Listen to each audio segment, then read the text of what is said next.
भाई 15 साल की रुचिका सिंह को लेकर पूरा इंटरनेट इस वक्त बटा हुआ है और इसके पीछे की सबसे बड़ी वजह इस समय जो निकल कर आई है वो उसकी उम्र है। ये वही रुचिका सिंह है जिसका वीडियो आपको मैंने भी दिखाया था, आपने और भी दूसरे सोशल मीडिया प्लेटफॉर्म्स पर देखा होगा। जो सोशल मीडिया पर सीपी में प्रधानमंत्री नरेंद्र मोदी, इटली की प्रधानमंत्री जॉर्जिया मेलोनी, इन्हें लेकर अपनी जीवा से, अपने मुख से ऐसे अश्लील शब्दों का इस्तेमाल कर रही थी जो शायद आप अकेले में भी ना सुन पाए। और जब इसकी तलाश सोशल मीडिया पे शुरू हुई कि आखिर ये लड़की है कौन, किसी को नहीं पता था कि भाई ये बाद में जाकर 15 साल की निकलेगी।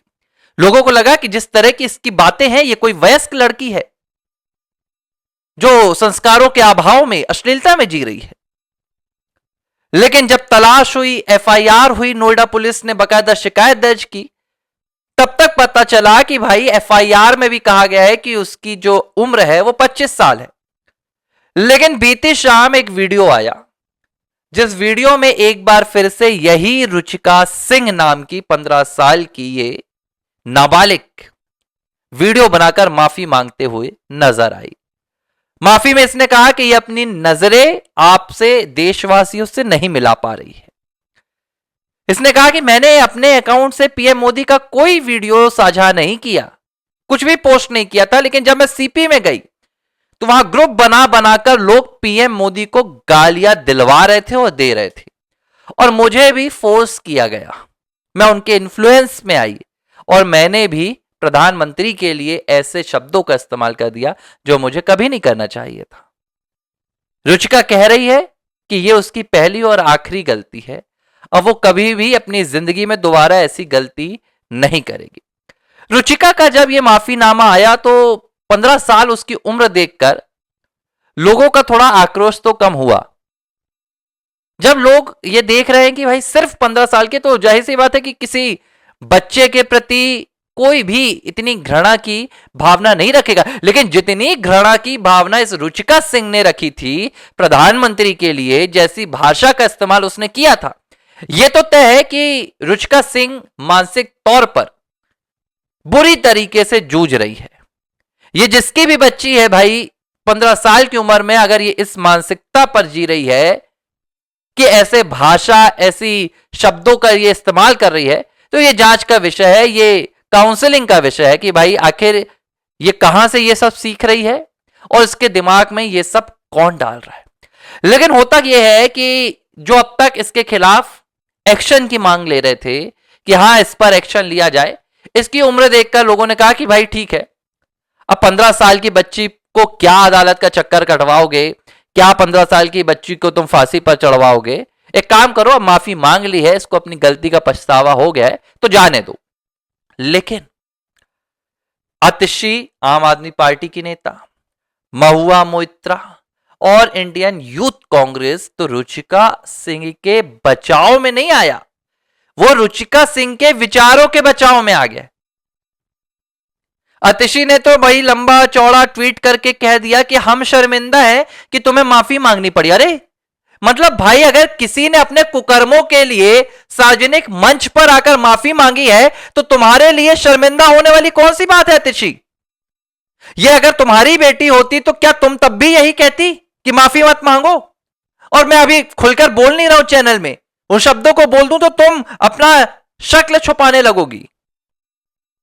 यह सभ्य समाज के लिए स्वीकृत नहीं है आतिशी। लेकिन आपसे उम्मीद नहीं की जा सकती है। आपका परिचय तो जब निकल कर आता है तो अर्बन नक्सलियों में सबसे आगे रहता है। आपके पिताजी उस समाज से आते हैं जिन्हें अफजल गुरु, मोहम्मद आमिर का साहब, इन सभी से प्रेम था, तो आपसे तो उम्मीद की जाना बेकार है। अब इंडियन यूथ कांग्रेस कह रही है कि आज रुचिका को टारगेट किया जा रहा है बीजेपी आरएसएस के गुंडों की तरफ से। कल देश के और भी बच्चों को और लड़कियों को टारगेट किया जाएगा। पहली बात तो रुचिका को कोई टारगेट नहीं कर रहा है, रुचिका खुद टारगेट बनी है इस देश के कानून का। इंडियन यूथ कांग्रेस, अगर यही रुचिका ने प्रधानमंत्री नरेंद्र मोदी और जॉर्जिया मेलोनी की जगह राहुल गांधी और सोनिया गांधी को गाली दी होती तो क्या तब भी तुम इसके लिए हेल्पलाइन चालू करते और कहते कि तुम्हारी सरकार टारगेट कर रही है? अभी मामला आया है कर्नाटक में, राहुल गांधी के खिलाफ कुछ लोगों ने इसी तरह के अपशब्दों का इस्तेमाल कर दिया। 3 के खिलाफ एफआईआर दर्ज हो गई है। 3 के खिलाफ कर्नाटक सरकार ने दर्ज किया है, कांग्रेस की सरकार। लेकिन इंडियन यूथ कांग्रेस कह रही है कि हम हेल्पलाइन चलाएंगे और ऐसे लोगों को बचाएंगे जिन्हें सोशल मीडिया पर हैरेस किया जा रहा है, टारगेट किया जा रहा है, बुली किया जा रहा है, माफी मंगवाई जा रही है। तो इन्हें मैं स्पष्ट कर देना चाहता हूं कि सोशल मीडिया पर कोई किसी को टारगेट नहीं कर रहा है। कल तक यह देश रुचिका सिंह कौन है इसे जानता भी नहीं था, लेकिन जब इसने कैमरे के सामने आकर देश के सामने देश के सर्वोच्च पदाधिकारी प्रधानमंत्री नरेंद्र मोदी के लिए, और सिर्फ नरेंद्र मोदी जी के लिए नहीं, जिस शब्दों का इसने इस्तेमाल किया है वो एक आम व्यक्ति के लिए भी अगर किए जाएं, एक सड़क पर बैठे हुए गरीब व्यक्ति के लिए भी किए जाएं, तो आप उतनी ही घृणा इस व्यक्ति से करेंगे, इस लड़की से करेंगे, इस बच्ची से करेंगे जो प्रधानमंत्री के लिए कहने पर कर रहे हैं। किसी को प्रधानमंत्री से या किसी को राष्ट्रपति से या किसी संवैधानिक पदाधिकारी के खिलाफ बोलने से दिक्कत नहीं है। दिक्कत है आपकी इस अमर्यादित, आपकी इस असंस्कारित और आपकी इस बेहूदगी शर्मनाक भरी वाणी से, जो कतई माफ नहीं की जा सकती। हां, अब इसने सामने आकर वीडियो बनाया है तो ठीक है, लोगों ने कहा कि भाई माइनर है तो अब क्या किया जा सकता है, सिखाओ, पढ़ाओ, संस्कार दो, समाज को बोलो। लेकिन इसके बचाव में जिस तरीके से ये पूरा लेफ्ट कुनबा आ रहा है, दरअसल ये इसका बचाव नहीं कर रहा है, ये ऐसे लोगों को और ऐसी विचारधारा को बढ़ावा देना चाह रहा है। कांग्रेस क्या चाहती है?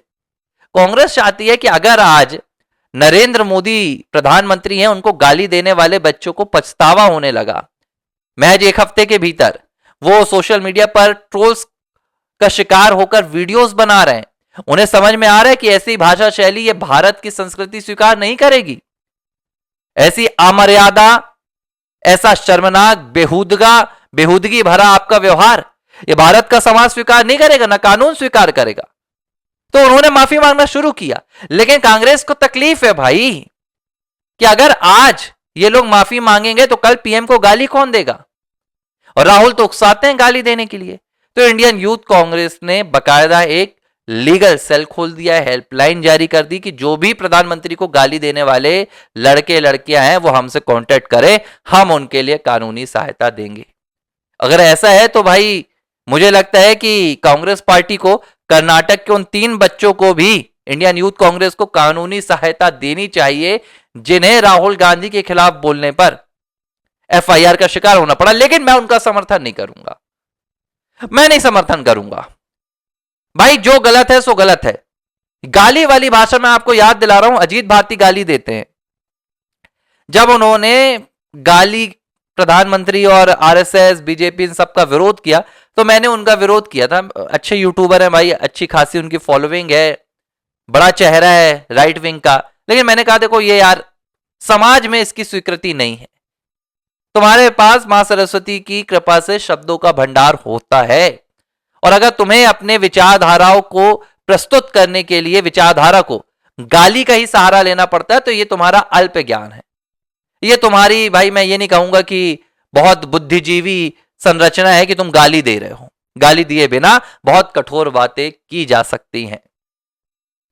तो मुझे लग रहा है कि विपक्ष को इस बात को देखना चाहिए कि कहीं वो गड्ढा तो नहीं खोद रहे हैं। आज जिन्हें वो गाली देने के लिए बढ़ावा दे रहे हैं, जिन लड़के लड़कियों को वो कह रहे हैं कि आओ प्रधानमंत्री को गाली दो, कहीं वही कुछ दिनों बाद राहुल को, प्रियंका और सोनिया को गाली देने लगे तो फिर इनका पूरा विक्टिम कार्ड सामने आएगा। बहरहाल इंटरनेट पर 2 प्रतिक्रियाएं आ रही हैं। एक बहुत छोटा सा ग्रुप है जो इस पूरी गाली गलौज की घटना का बढ़ावा दे रहा है, लेकिन अच्छी बात है इस पूरे देश ने दिल्ली की जंतर मंतर की उन घटनाओं का एक सिरे से पट्टाछेप किया, उसे अस्वीकार किया और इस सभ्य समाज में उसे पनपने नहीं दिया। यह मुझे लगता है कि भारत की संस्कृति की मजबूती है और भारत के सभ्य समाज की यहां पर एक झलक भी देखने के लिए मिली कि किसी ने उसे तारीफ या किसी ने उसे सराहा नहीं कि आओ गाली दो। आज भी भारत अपनी जड़ों में, अपनी संस्कारों में, अपनी सभ्यता में कहीं ना कहीं बना हुआ है।